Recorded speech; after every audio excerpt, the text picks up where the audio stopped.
안녕하세요. 한세원. 한세번입니다.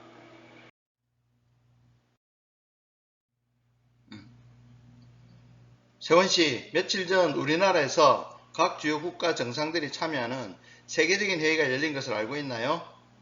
지금은 코로나 상황이어서 당연히 직접 방문하지는 않았을 테고 화상으로 했겠네요.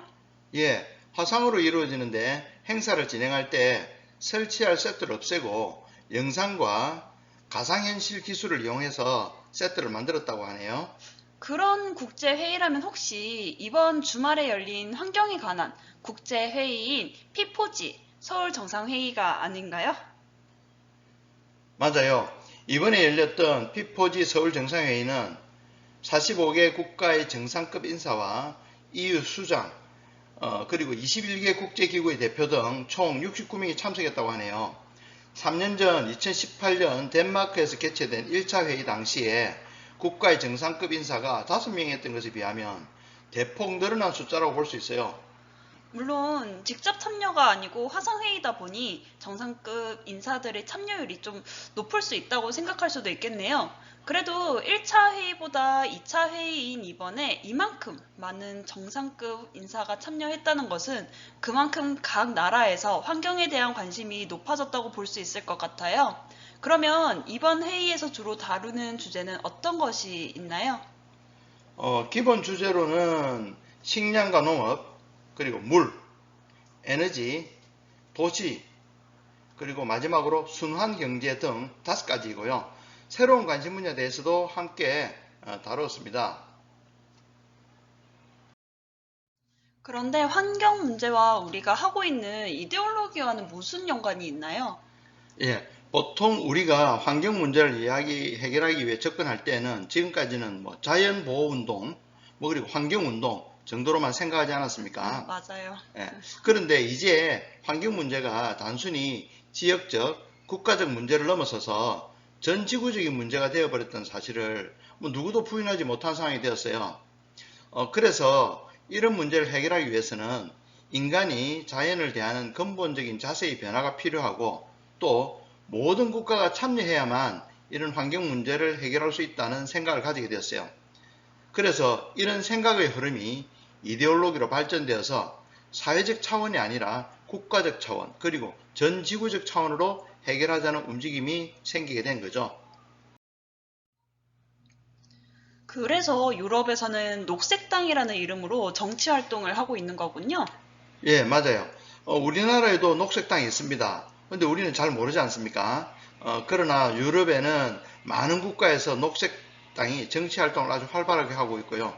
특히 독일에서는 녹색당이 최근 국민의 지지가 아주 높아서 독일뿐만 아니라 전 세계적으로 역사상 최초로 녹색당 출신의 총리, 즉 국가 정상이 배출할 가능성도 있어요. 환경 문제는 어느 한 국가만 잘한다고 이게 해결할 수 있는 문제가 아니고 전 지구적으로 협조해야 하는데 사실 각 나라의 정치인들의 입장에서는 이 환경 문제 해결에 비용은 많이 들어가지만 국민들이 이렇게 즉각적으로 좋아졌다고 체감하는 부분은 아니잖아요. 그래서 적극적으로 나서지 않는 게 아닐까 그렇게 생각합니다. 맞아요. 게다가 선진국과 개발도상국 사이에서도 입장의 차이가 있어서 국제적으로 공조가 쉽지 않은 상황이기도 해요.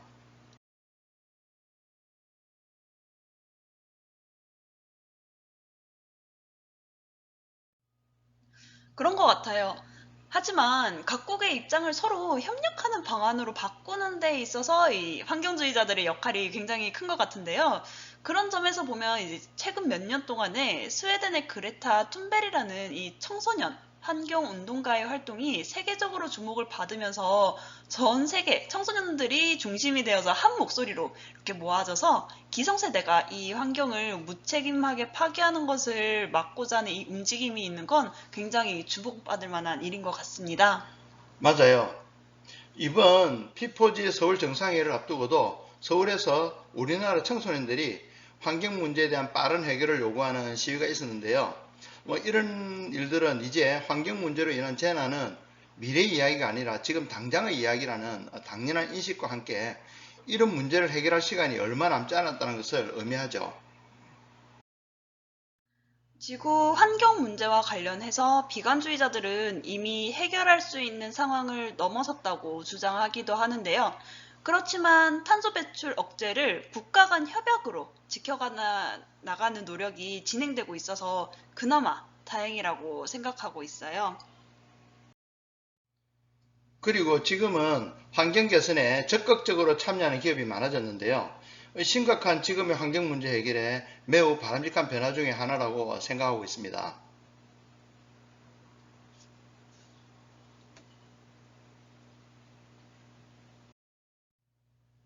환경에 관한하는 국가 기업뿐만 아니라 이 개인까지 우리 모두가 주목하고 노력해야 된다고 생각해요.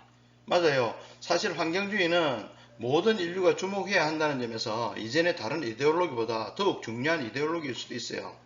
특히 이런 측면에서 환경에 관한 새로운 시민권의 출현을 주장하고 있는 사람들도 있는데요. 어떤 주장인가요? 어떤 사람들은 생태학적 시민권이라고 부르기도 하고요. 또 어떤 사람들은 환경적 시민권이라고 부르기도 해요. 근데 이 생태학적이나 환경적이라는 표현은 거의 비슷하게 들리는데 좀 다른 점이 있을까요? 예, 우리가 일반적으로 말하는 환경이라고 말하는 것은 사람 중심적 관점에서 보는 단어라고 생각하는 사람들이 있어요. 즉, 사람과 그 주변인 환경으로 둘로 나누어서 생각하는 단어라는 거죠. 그래서 그런 사람들은 이 모든 지구는 하나의 생태계이다. 그래서 이 생태계 속의 일부를 인간으로 보는 시각을 가지고 있는데요. 이런 측면에서 이들을 생태주의자라고 하고 환경이라고 말하는 사람을 환경주의자라고 하는 것과 차별되는 부분이 좀 있습니다. 그러면 생태학적 시민권이든 환경적 시민권이든 그건 어떤 것을 의미하는 걸까요?